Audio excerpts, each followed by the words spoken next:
And now, a Native Podcast with Matt and Zach. All right, and welcome back to another Native Podcast with Matt and Zach. It is Zach here with Matt as always, and I got to start it off as always and ask you, Matt, buddy, how are we doing today? Doing pretty good, man. Just a busy time of year. It was a busy day. Yeah, it's been shit and rain for 2 days straight here out in Oregon. So Yeah. a lot of computer work done. Right. That's good. Yeah. Those days are needed. It was actually a nice warm day out here in Montana, December, which is quite kind of wild. But we'll get the snow one day, and I need that where I just have my week of like I'm in a room on a computer. You know what I mean? I feel you. I get the vibes. But that's not what we're here to talk about today. We're here to talk about boarding schools. If you saw in the subject headline, the top priority, the reason you probably clicked on the episode.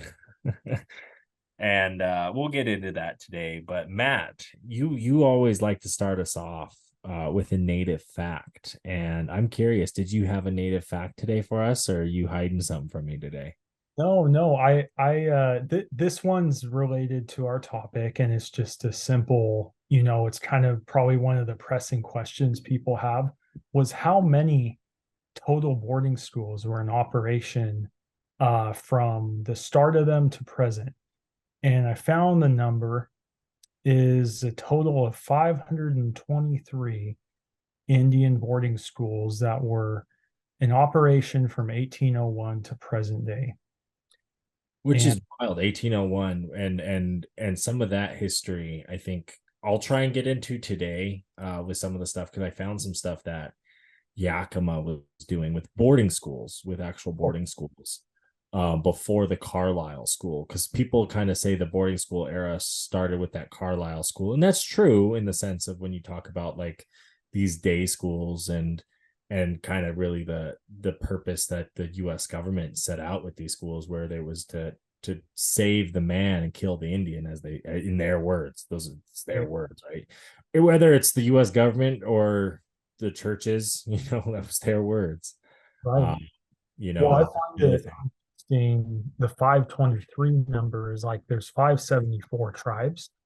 It's like that's fairly close to the total, almost like one per tribe, or the small tribes. There's like a few of them at one, Right. Not only that, but you look at I've seen some 543 numbers as well.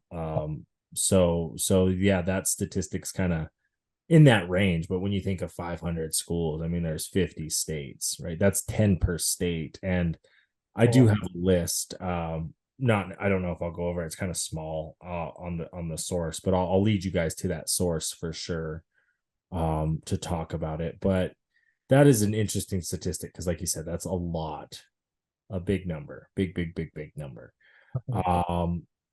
Is there anything else you have before? I mean, it's kind of one of those another big subjects, so we're going to kind of dive right in. But is there anything before you might have?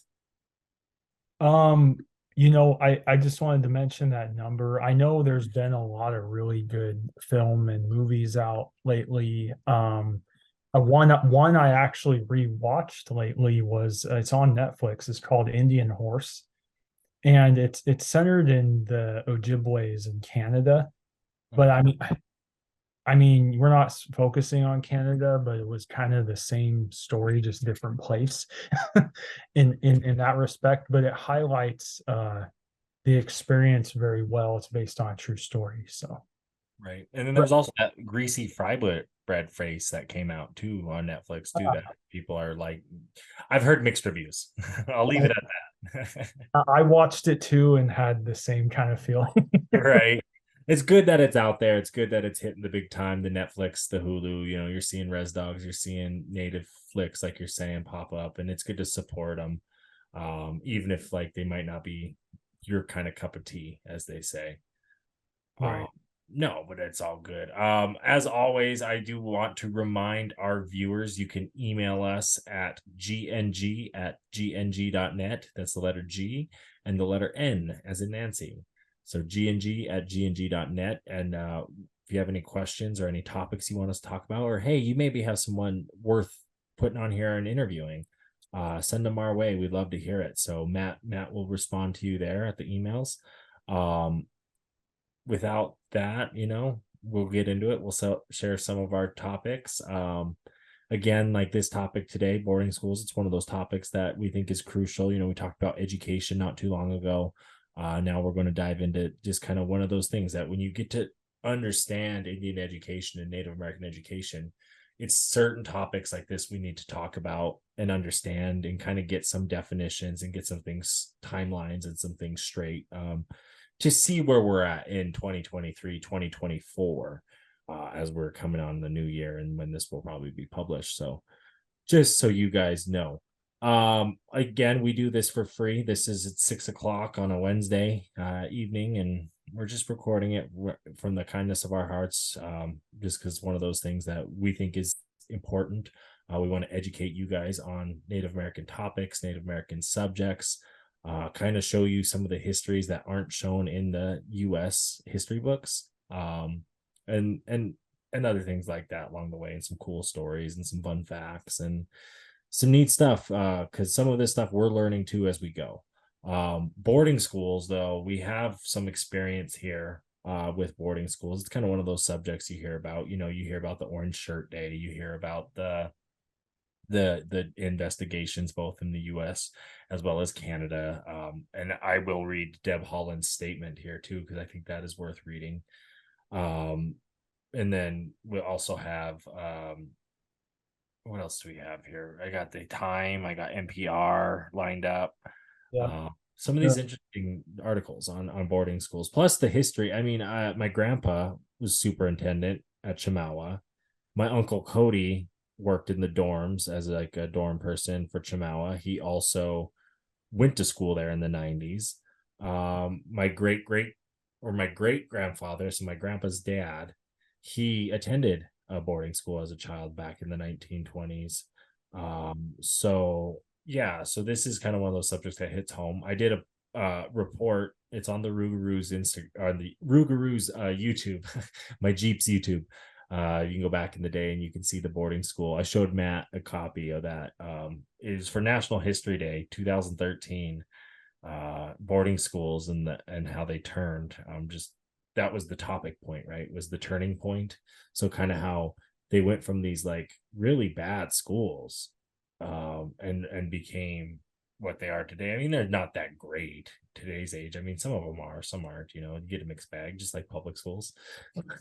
That's kind of what they are in that sense. And this topic too, I mean, like the likelihood is that if you're a Native person living today, the majority of Native families had at least one relative that attended one of these schools, at least, right? And you look back, and I know I'll get into it a little bit later. I have a snippet to share, but my great uncle went to the Pine Ridge Indian boarding school back in the day, and so did some of our great aunts. So, like it's all like this is everyone who's Native, like has some that. And and like you're saying, is everyone that's Native has these connections. And then I've even heard this thing is, and you see it nowadays, is these people are saying like, we didn't have such traumas as alcoholism. People didn't beat their spouses. People didn't hit their kids. Discipline was a lot different. And that's what has caused some of those traumas. That's why you see high alcoholism rates. That's why you see high domestic violence rates on reservations. It stems from some of those traumas. Is it good? No. Are those problems we're trying to correct? Yes. Should we correct them? Yes. And I think we as Indian country will do that and have been doing that in these times. When you see like with a lot of the programs that we set up, a lot of people do come back to the reservations to help out. They want to help out. They want to help their people, as we all should just come back and help one another out. That's all life is, right? Right. First things first, I found a timeline that kind of works for you when you talk about Indian boarding schools, and just kind of how we got to where we are, is kind of high level. This comes from Satori, SUTORI.com, by Siobahan Omwada. The timeline kind of starts 1868. The 14th Amendment was passed. Native Americans were supposed to get full citizenship. 1870, Indian Appropriations Act was passed. 1879, the Carlisle Indian Boarding School was founded by Richard Pratt. 1887, the Dawes Act gave citizen to Native Americans who accepted land grants. 1890s, more assimilation schools were built. 1924, the Indian Citizenship Act was passed. 1928, the Merriam Report was presented by the Institute for Government Research for the Secretary. 1933, the John Collier, who's the new commissioner of the Indian Affairs, addresses problems brought up in the Merriam Report. 1934, Indian Reorganization Act. 1953, Indian Termination Act. 1964, the Civil Rights that ended segregation in public schools. 1978, the American Indian Religious Freedom Act allowed traditional religious rights and cultural practices for tribes. 1972, Indian Education Act added funding to schools with Indian students. Present today, you have the BIA still charges tribes for funding and grant requests. So that's kind of where over timeline I saw doing my research of kind of what shaped boarding schools, the history of them, and how they got there. This one, the nativepartnership.org, has a really good history right here. I think this is the one I was telling you about, Yakima, right? Okay. The boarding school experience for the Indian children began in 1860 when the Bureau of Indian Affairs established the first Indian boarding school on the Yakima Indian Reservation in the state of Washington. These schools were part of a plan devised by a well-intentioned Eastern reforms, Herbert Welsh and Henry Pancoast, who also helped establish organizations such as the Board of Indian Commissioners and the Boston Indian Citizenship Association and the Women's National Indian Association. The goal of these reformers was to use education as a tool to assimilate Indian tribes into the mainstream of the American way of life, a Protestant ideology of the mid-19th century. Indian people would be taught the importance of private property, material wealth, monogamous nuclear families. The reformers assumed that it was necessary to civilize the Indian people and make them accept the white man's beliefs and value system.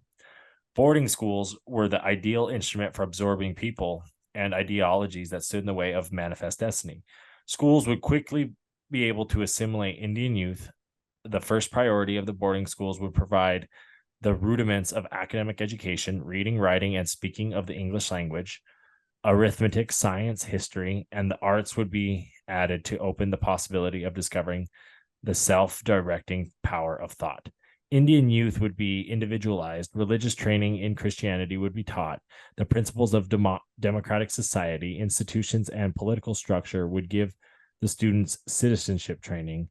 The end goal was to eradicate and vestiges of all vestiges of Indian culture. By the 1880s, the U.S. operated 60 schools for 6,200 Native students, including the reservation day schools and reservation boarding schools. The reservation day school had the advantage of being relatively inexpensive and caused the least opposition from parents. The reservation boarding schools spent half a day teaching English and academics and half a day on the industrial training. Regimentation was the order of the day, and the students spent endless hours marching to and from classes. Meals and dormitories, order, discipline, and self-restraint were all prized values of white society. The boarding schools hoped to produce students and were economically self-sufficient by teaching work skills and instilling values and beliefs of possessive individualism, meaning you care about yourself and what you as a person own. This opposed the basic Indian belief of communal ownership, which held that the land was for all people. At this juncture, it was felt that reservation schools were not sufficiently removed from the influence of is of tribal life. In the eyes of assimilationists, off-reservation boarding schools would be the best hope for changing the Indian children into members of white society. For Colonel Richard Henry Pratt, the goal was complete assimilation. In 1879, he established the most well-known of the off-reservation boarding schools, the Carlisle Indian School in Carlisle, Pennsylvania. As headmaster of the school for 25 years, he was the single most impacting figure in Indian education during his time. Pratt's motto was "Kill the Indian, save the man." Pratt believed that off-reservation schools established in white communities could accomplish this task by immersing Indians in the mainstream of American life. The outing system created by Pratt had students living among white families during the summer. He hoped that Indian youth would not return to the reservations, but rather become a part of the white community. Carlisle was the only off-reservation boarding school built in the East. All others were built in the West. So that was kind of the opening. Yeah, and just a question. That was Yakima Nation, you said, that put that out? No, it was nativepartnership.org. Oh, But they talked about the Yakima Nation in the beginning in 1860, where they built the first Indian boarding school in the state of Washington on the Yakima Indian Reservation by Henry Pancoast and Herbert Walsh, is what they said. really Yeah. because I literally just saw an article on Native News Online, and that school is called Fort Simcoe Indian Boarding School. Oh, wow. Yeah, and I just looked on the interactive map and found it, and they were talking about the historical trauma within the tribe, and that's interesting. It's the first one because that's one of the largest ones in the Pacific Northwest. Is that right. one? With Yakima Nation being the largest tribe in the state of Washington today. So crazy. Yeah, no, it's like, yeah, I had no idea. It's interesting to me that Northwest had the first one, actually. Right. Everyone goes to that Carlisle one because of that. That was kind of that was Pratt, man. That was his shit. That was where he took his control, and I don't know why he thought it was the right thing to do. I think sometimes, when a lot of it seemed religious. Some of these schools, people go crazy for religion, and I could see maybe that being a motivating factor, but I'm not sure necessarily what that is. Right.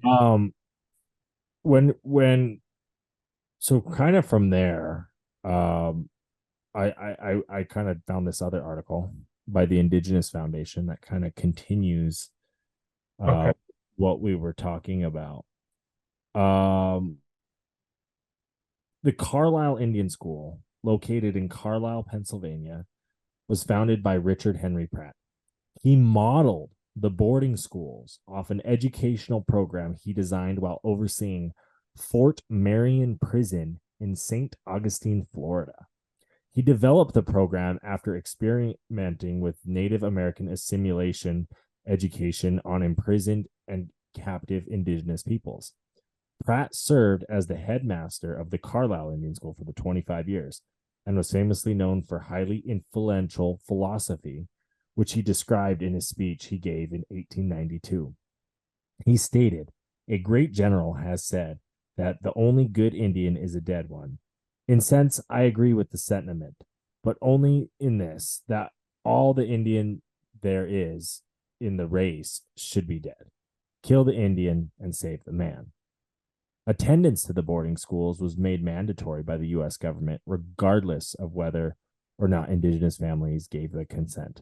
Upon arrival, Native children were given Anglo-American names, bathed in kerosene, given military-style clothing in exchange for their traditional clothing, and their hair would be shaved off for the boys and cut into short bob styles for the girls. Education was primarily focused on trades to make Native students marketable in American society. Male students were taught to perform manual labor, such as blacksmithing, shoemaking, and farming, amongst other trades. On the other hand, female students were taught to cook, clean, sew, do laundry, and care for farm animals. Standard academic subjects like reading, writing, math, history, and art were also taught. However, these subjects emphasized on the American beliefs and values and histories.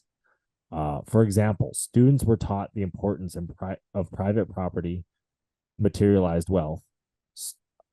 Students were forced to convert to Christianity and celebrate American holidays such as Columbus Day.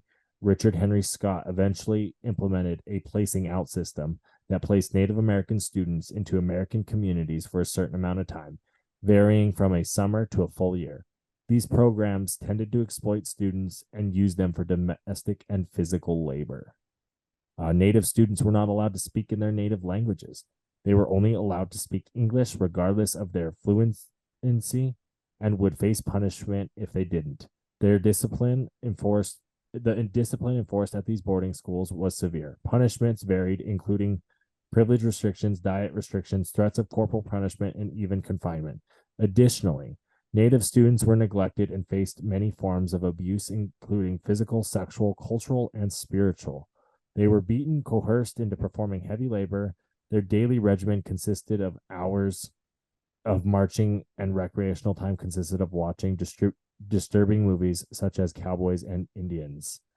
Since they were used as forms of punishment, food and medical attention were scarce. This led to the boarding schools becoming more susceptible to infectious diseases like tuberculosis, the flu, trachoma, and due to these conditions, Native students would become ill and die at these boarding schools often. Not only from that, but from the sexual and physical abuses as well. In 1899, a measles epidemic sped through the Phoenix Indian School, experiencing rates as high as 325 cases of measles, in addition to 60 cases of pneumonia and 9 student deaths within 10 days. Parents were rarely informed of their child's deaths. Some parents would learn of their child's death after they were buried in the school cemeteries. Some students were buried in unmarked graves. Those that survived these inhumane conditions were scared from the traumatic experiences for the remainder of their lives. Which is crazy because you look right here on my grandpa, who did a residential survey in 2005. I believe that one, it's one of them, one of the boys, forget which one, is my great grandfather. Oh wow. And there he is in his little military outfit. His dad, my great great grandfather, dressed up in a suit because they were forced to. They were forced to wear this stuff in society as Native Americans and practice their stuff. It always bothers me too. Like on everything they did to those kids with the cutting kids like kids. They cut their hair and they forbade them to speak their language. And I'm like, the cutting hair thing still happens today. Yeah. With the kid, like in public schools and stuff, like that one really gets to me. We weren't allowed. I went to a Catholic school in Montana. We weren't allowed to wear eagle feathers or beaded work during our graduation. Oh wow. I mean, I didn't fight it because you just kind of went with it, right? But like in reality, it's like, what the fuck, Billings Central Catholic, like, why aren't you being more progressive? You're falling into those Christian ways, right? But I don't know, it was interesting because you have these schools, and like back then, yeah, they were set up to assimilate. They really were, to take that out of you, they were military. I mean, that's what boot camp is. Ask anyone who goes to boot camp. They break you down to build you right back up, right? These militaries, these prison institutions, they have these curriculums that are designed to accomplish a goal. And like, you take the military, right? That goal is to build you up, build you strong. You're going to defend this flag and defend this country because you should. Right. The prisons, it's that weird, like, keep you in the system, keep like you coming back to prison almost. It's weird, like how they, like, it's how it's structured and functioned and how everything goes. And then you add that in and you take it back to like the 1800s, 1860s of like those things happening, and then you layer in like, okay, we're going to go catch these native kids, and instead of fighting their parents and trying to learn their languages and learn their values, we're going to break down the kids, break down the children, and they'll just assimilate into society. And like, you look at some of the things that have happened today, like that's why I'm as mixed as I am, is because yeah, we were forced to assimilate. Our families were forced to get jobs elsewhere. The little shell never got a reservation because the federal government wanted to fight them on it for over 100 years. You know what I mean? Everyone else was getting them, and it's is one of those things where there's just like whatever, and then time passes it up, and here you are, and you realize what you have, and you realize how you got here, and it sucks. It's a product of that. Right. Now it's a product of these boarding schools. I'm sure everything, you hear the stories of like my dad and his brothers always talking about like, oh, my grandpa beat the shit out of them. Not like if they messed up, he'd kick their ass. You know what I mean? Like they disrespected him. He would show them the business. Not that he abused them by any means, because he did not do that, but he could have, because his peers definitely, we know people that happened to it, but his dad beat him more down the, if you were to talk about abuse. And well, it's like, well, his dad went to a boarding school, and then that shapes and forms how he parents. Then that shapes how informs how like my dad parents. And then like, that's how, it wasn't that long ago is what I guess I'm trying to say here. Exactly. These traumas and these things are real, and it's like this is why we're here now. And I think when you look at Indian Country 1, I think, wow, we're doing a great job for everything that has been thrown our way. Yeah, but we can always be better too, and we need to continue to be better, because that's what's going to make us strong as a people.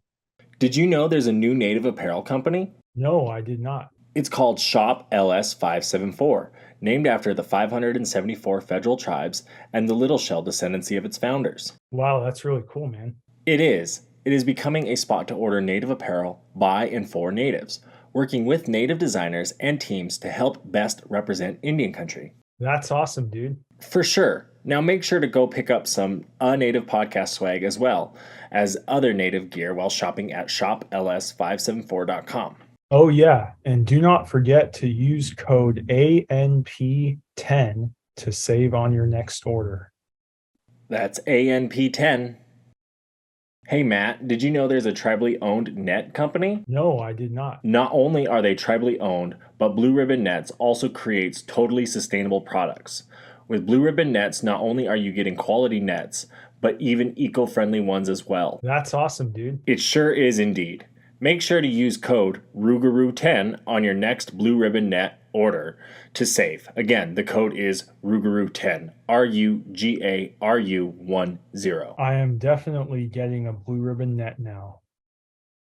Tune in every Tuesday to hear your favorite Native podcast. That's right. A Native podcast has new episodes every week, ranging from boarding schools to Indian child welfare. Not only that, but we have Indian country covered from Maine to California and Florida to Alaska, Hopi to Blackfeet and Choctaw to Tlingit, and all those Crees in between. And all you other natives and non-natives out there, we want to remind you to tune in this Tuesday to A Native podcast. Is your res runner in need of new lights? Well, look no further than our friends at Oxteo, an industry leader in LED lights. Make sure to use code RUGAROO on your next set of lights. That's RUGARU. Exactly. I don't know if you wanted me to read this little blurb right now. Go for it. Families. So this was my great uncle's book that he wrote. It's called Porcupine Boy. Right. It's available on Amazon for about $20, I believe. Nice. He wrote it years ago, and he had a chapter here on his time at the Pine Ridge Indian Boarding School. He doesn't list the year, unfortunately. I wish he did right here, but he's not really much of an author, but I'm just reading a little blurb. Hey, man, the U.S. government documented the way it killed natives very similarly to how Hitler killed the Jews, and documented it. And people don't realize that in this country. They really don't. Like, the numbers are there. So I'm no, you know when you know about how old he is, and you know what school he went to. I'm sure you can find him real easy, which Um, is crazy. the way he was about 82 years old, and that was about 6, 7 years ago. So, Right. you know, So do the math of when he was like, yeah, uh, somewhere. so the Pine Ridge Indian Boarding School, he says, was laid out, he says, like a college campus with the boys' building, a girls' building, a mess hall, a gym, and 3 school buildings. They had a dairy farm, a horse barn, and houses all around the building for teachers and others.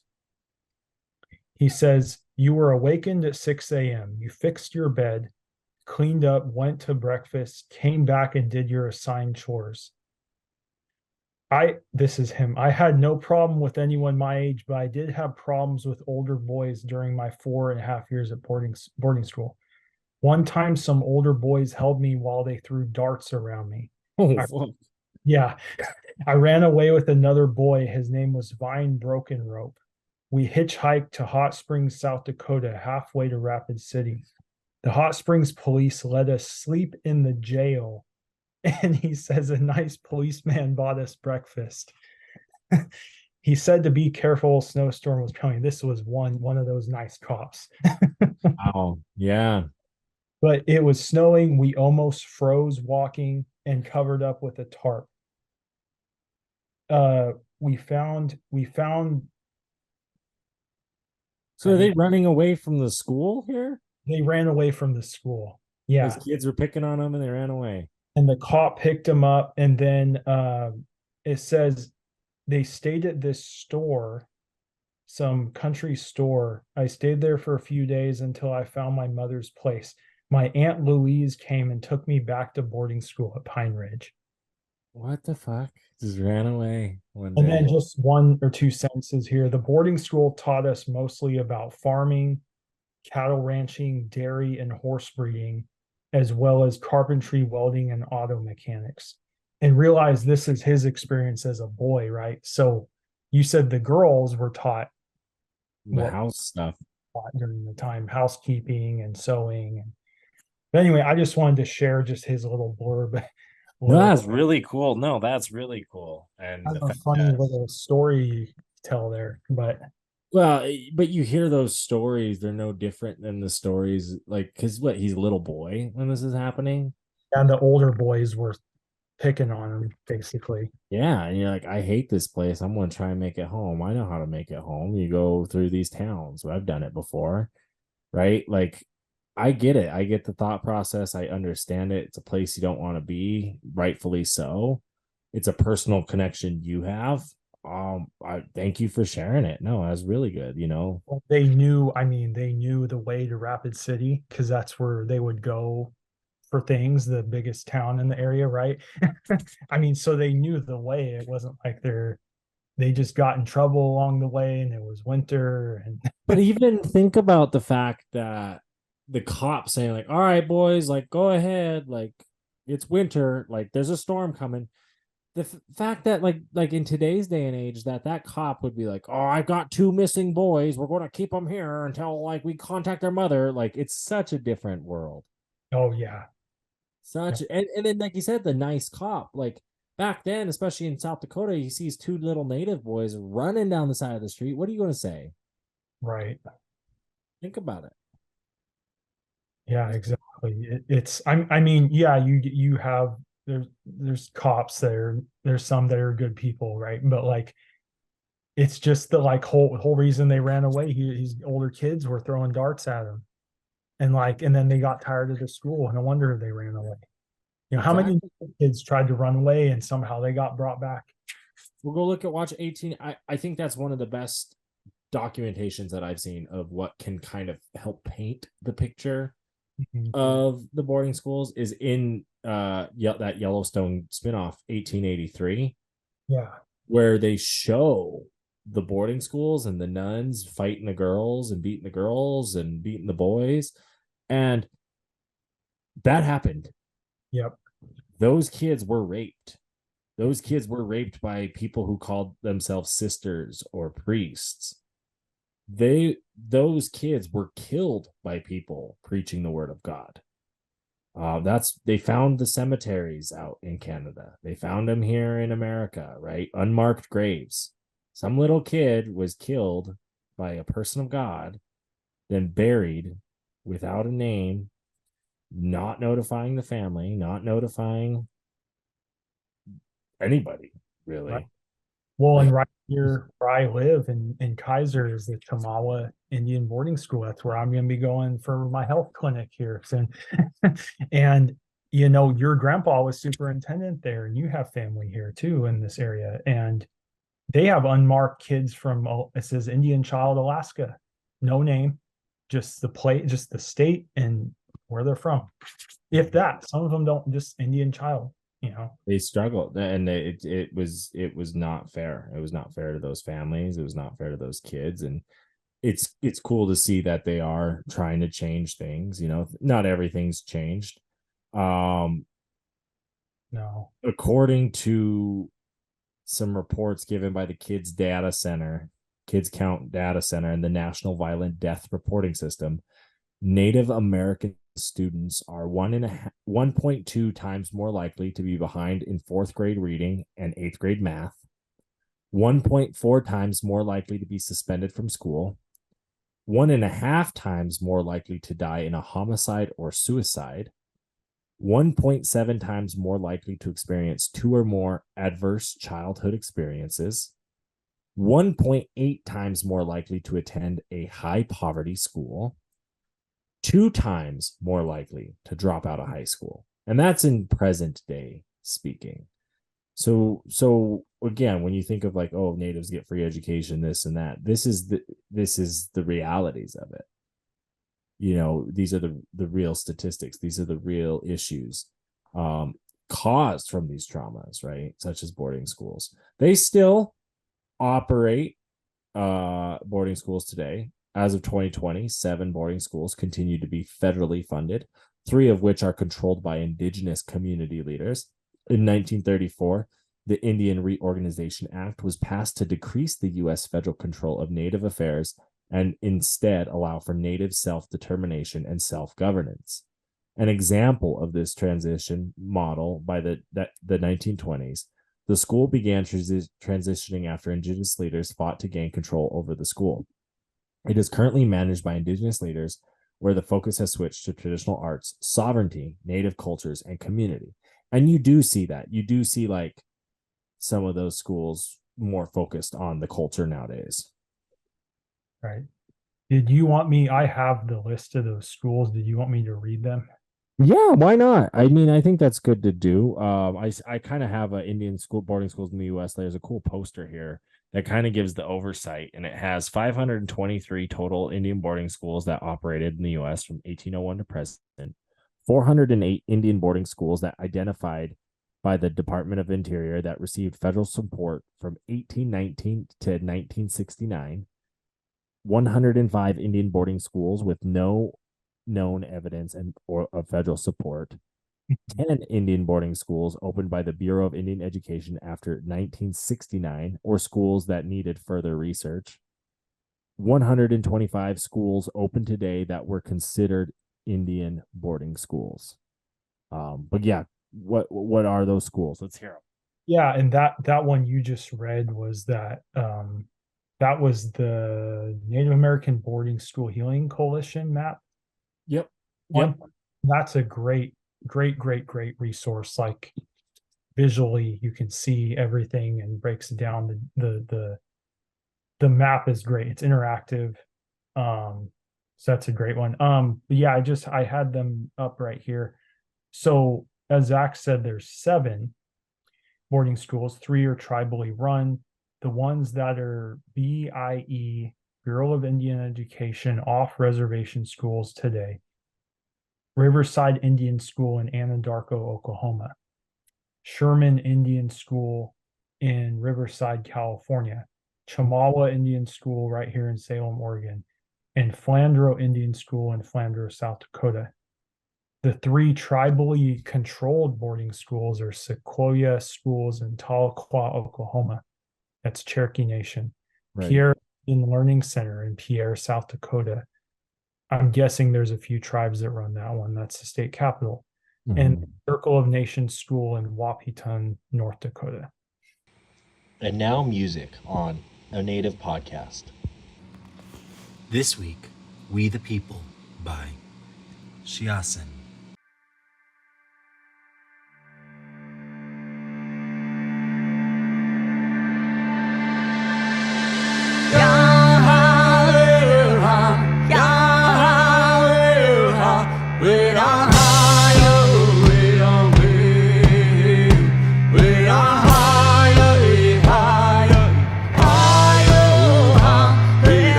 And that was We the People by Shiasen.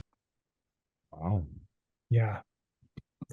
So, some more statistics when it comes to these boarding schools. From the years, the dates of these years, 1869 to the 1960s, they say hundreds of thousands of Native American children were removed from their homes and families and enrolled in boarding schools.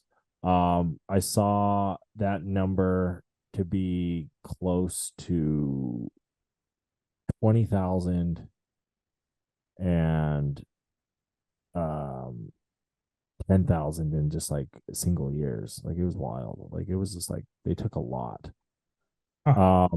In 1900, there were 20,000 children in native boarding schools. In just 25 years later, that number climbed to 60,889. By 1926, nearly 83% of Indian school age children were attending boarding schools, some on and off reservation. In of those 523 boarding schools, they were operated in 29 states. They say again, like we said, 125 of those remain in operation today. The boarding schools were established by 14 different denominations when it comes to the religious schools. Catholics, Presbyterians, and Quakers were the most common. Today, only 75% of Native Americans graduate high school, the lowest graduation rate among all American students. Wow. Yeah. And I wanted to add with the religious denomination number, I found here that as of May 2023, a list of 87 Catholic specific run boarding schools was released to the public. Yes, because that comes off of in 2020, NABIS and ABS released a list of the 367 Indian boarding schools, Okay. which was the most extensive list at that time. Since then, the DOI and Deb Holland and other religious institutions have began to identify their involvement of this. In May 2022, the Department of Interior identified 408 schools in its volume 1 of its Federal Indian Boarding School Initiative investigative report. And then, like you said, in May of this year, 87 Catholic operated schools were released to the public. It's crazy because I think she started that initiative like a couple years ago, didn't she? Yeah, it's growing. It is growing, and it is good to see because Canada started it and they did the investigation. They're finding all the grave sites. So then, when Biden was elected, Deb Holland was named Secretary of Interior, and one of her initiatives as Secretary of Interior was doing this investigation and proving that. Well, because think of what it can prove and how it helps, and the traumas that it can help, and the families that it can help too by doing these investigations. Crazy is like they're gonna find the more research they do, that list of schools is just gonna grow. Exactly. Because you find out which schools had native kids, and well, that's an Indian school then. It's designated an Indian school, boarding school. That's what it started as. Exactly, and the fact that they're still here, and some of the turning point of that. There's a good article. I'm not going to read it, but if you guys want to go check it out, theguardian.com. We're still here, past and present collide at a Native American boarding school. It gives you it tells you a story about a Lakota girl, and some people's experiences at the school. It's more of a personal one, but I wanted to read to you before that. I actually wanted to read to you because we're kind of talking about it, is the Deb Holland, right? Her initiative. Yep. The BIA.gov has the Federal Indian Boarding School Initiative. In June of 2021, Secretary of the Interior Deb Holland announced the Federal Indian Boarding School Initiative, a comprehensive effort to recognize the troubled legacy of federal Indian boarding school policies with the goal of addressing the intergenerational impact and to shed light on the traumas of the past. Under the leadership of Assistant Secretary for Indian Affairs Brian Newland, the department prepared a report detailing the U.S. law and policy framework of the Indian boarding school system and available historical records to develop its first official list of federal Indian boarding school sites and identify associated marked and unmarked burial sites. This report lays the groundwork for the continued work of the Interior Department to address the intergenerational trauma created by policies supporting the historical federal Indian boarding school system. It reflects an extensive and first ever inventory of federally operated Indian boarding schools, including summary profiles of each school and maps of general locations of schools in current states. Between 1819 and through the 1970s, the United States implemented policies establishing and supporting Indian boarding schools across the nation. The purpose of federal Indian boarding schools was to culturally assimilate the American Indian, Alaska Native, Native Hawaiian, and Native Hawaiian children by forcibly removing them from their families and Indian tribes, Alaska Native villages, and Native Hawaiian communities. Indian child removal conceded with Indian territorial dispossession. The report details the conditions experienced by attendees, including manual labor and discouraging or preventing American Indian, Alaska Native, and Native Hawaiian languages, religions, and cultural beliefs.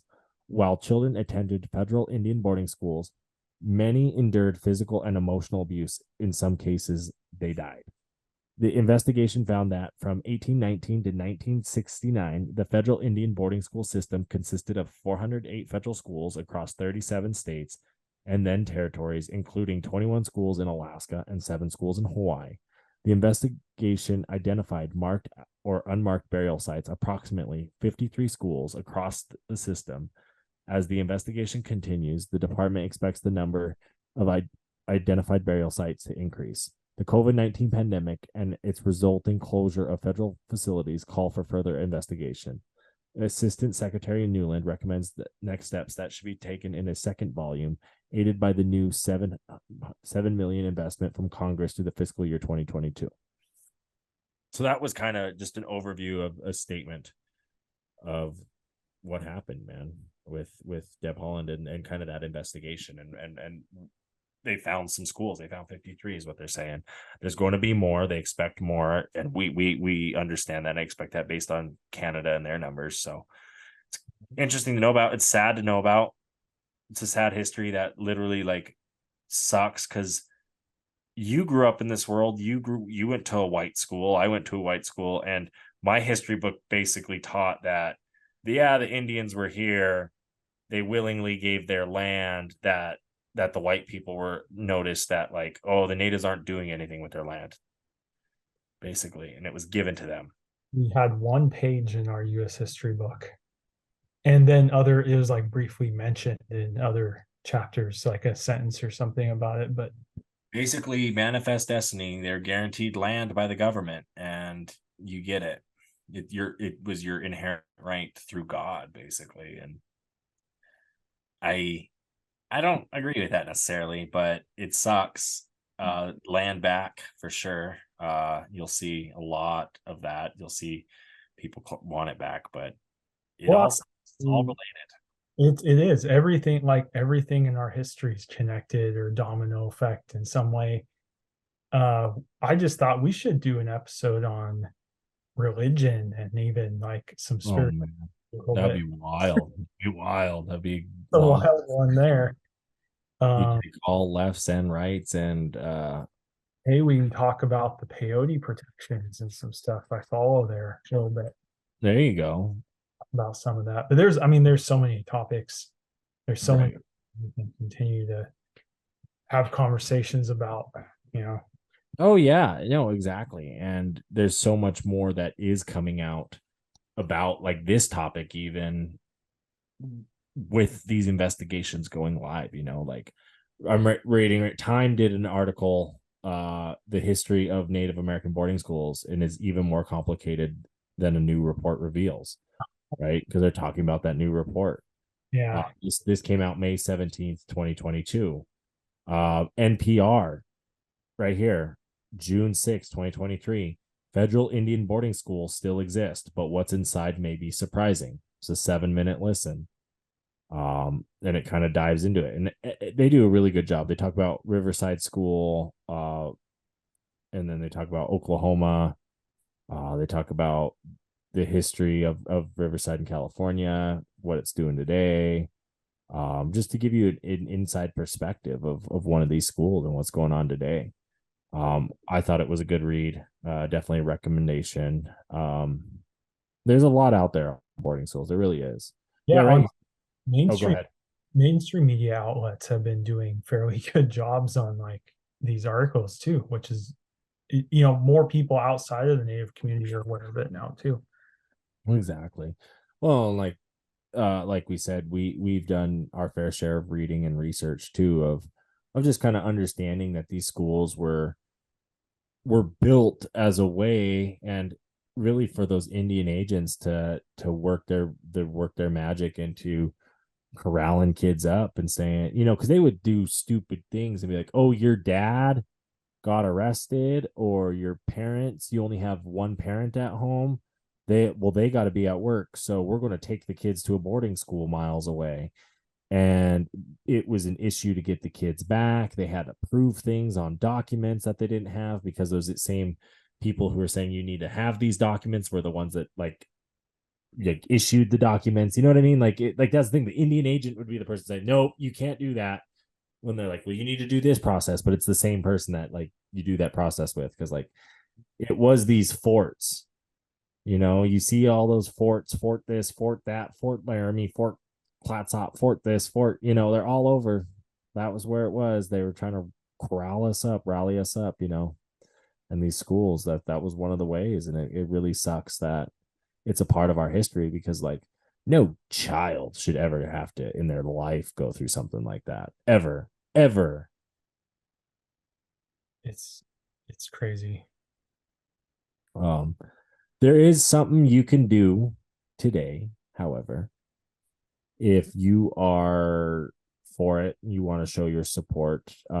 Someone did this, and this was kind of after the Canadian government did their thing. But it's the Orange Shirt Day. You wear an orange shirt. What is Orange Shirt Day? Also called the National Day for Truth and Reconciliation. September 30th is Orange Shirt Day. This day is set aside to recognize the trauma that residential schools inflicted on Native children and their self-esteem, both while the children were in schools and for decades afterward. The movement was founded by Phyllis Jack Webstad, a survivor of residential schools. When Phyllis was 6 years old, she was put into a boarding school where they took her brand new orange shirt and the rest of her belongings upon arrival and never returned them. The disregard for Phyllis's feelings, individuality, cultural pride, and autonomy became a visible representation of her calloused and stifling environment of the mission schools. Orange Shirt Day now recognizes and raises awareness of the injustices and abuses of Native children suffered in mission schools for years. It also commemorates the missing and murdered children forced to attend residential schools while honoring and giving a platform to the stories of residential school survivors. The day was officially recognized by the Canadian government in 2021, though it has been observed ever since 2013. To participate in Orange Shirt Day, you can purchase a shirt through nativehope.org or simply make your own. You can also organize a community event to raise awareness for the true histories of residential schools and elect Native voices. So that was just kind of a blog on that. And that's another good one. Nativehope.org. They wrote a blog on Native American boarding schools and education history, September 12th, 2023. So there's a lot of people in this subject and in this topic right now, when we look present day, that are doing this research, that are trying to understand these things. So definitely, I hope our podcast today helped you kind of figure it out and give you kind of a step into the right direction. Learn something new today. You heard a story, you heard a fact that you want to go build upon. So please go build upon it. Maybe go learn about the residential school that was in your state. I'm sure there was one. You might not know about it, but you will now, No, yeah. I just kind of my last words here. We're getting to that time. As Zach mentioned, hope.org, the National Native American Boarding School Healing Coalition. A lot of our data we talked about came from them, and those maps and reports. All those resources are on the website. They have tabs at the top on education, advocacy, healing, about us, and then get involved. And you can get involved with the cause. There's t-shirts for sale, some pretty good looking t-shirts. And yeah, that's if you want somewhere to start, that's another good resource as well. So No, definitely. And then what's that book one more time for those of you that didn't catch it? my great uncle's book is called Porcupine Boy, because he grew up in Porcupine, South Dakota, which is on the reservation. What's his name? Tim Last Horse Whetstone. There you go. There you go. You can pick up a copy and help Matt's great uncle out by giving him what he probably makes a couple bucks per book book that gets sold. So help him out. But other than that, guys, I want to thank you again. As always, you can email us at gng@gng.net. Matt will be the one responding to you saying, hello, how do you do? And we appreciate it. We appreciate those of you who email in. We appreciate those of you who send us a text message. Yes, you know who you are. We appreciate it. We appreciate the feedback and the support. We couldn't do this without our families, our friends, our teachers, each other. This is kind of one of those things that got us to, we want to just share and educate the world, really, and do our part and tell you the right histories of what happened to our people from how we know it. Now we understand it. We're not experts by any means on any one of these subjects. I would never claim to be a boarding school expert, but I have a good understanding. I have a good understanding of the truth, of the documented truth, and where to find some of those resources. So I definitely wanted to share that with you guys today. I know Matt felt probably the same way, and we want to share with you these things because they're important as we go forward on these journeys. It's good to have a backbone and a background of what has taken place and shaped Indian country, because it's not as easy as people think it is. Even if it's like, oh, go spend this money, go do that, because it's jump through this loophole, jump through that loophole, because the government tried to stop you a long time ago. And some of those old rules, they just leave them in the books. They really do when it comes to just anything in life. Sometimes you're just like, really? Why do we still do that? But it's why. There was a reason. Might not have been a good one, could have been a bad one. But it is what it is. But I don't want to take too much more of your guys' time. I just want to appreciate and say thank you. If you want a sticker, go ahead and email us too. I know, Matt, we can send out some stickers. So all's good. Until next time. Bye-bye. I know ballers, I know chiefs, I know riders from the east. I know educated natives down to picket in the streets. Middle fingers to police. Fuck you, we come in peace. I know red-skinned hippies that be giving me the creeps. I know beauty, I know beach, I know savages and freaks. And I know a couple cousins even bougier than me. No, ain't elite, bougie native, yes indeed. Art exhibit to the club, and we roll it 20 deep. Copper on my neck, gold on my ring, feather on my hat, skin stitched chin, 100 warriors on my back, daily drumming when I sing, man, there ain't no way around it. A Native Podcast is produced by G&G Advertising and Quartz Lake Productions.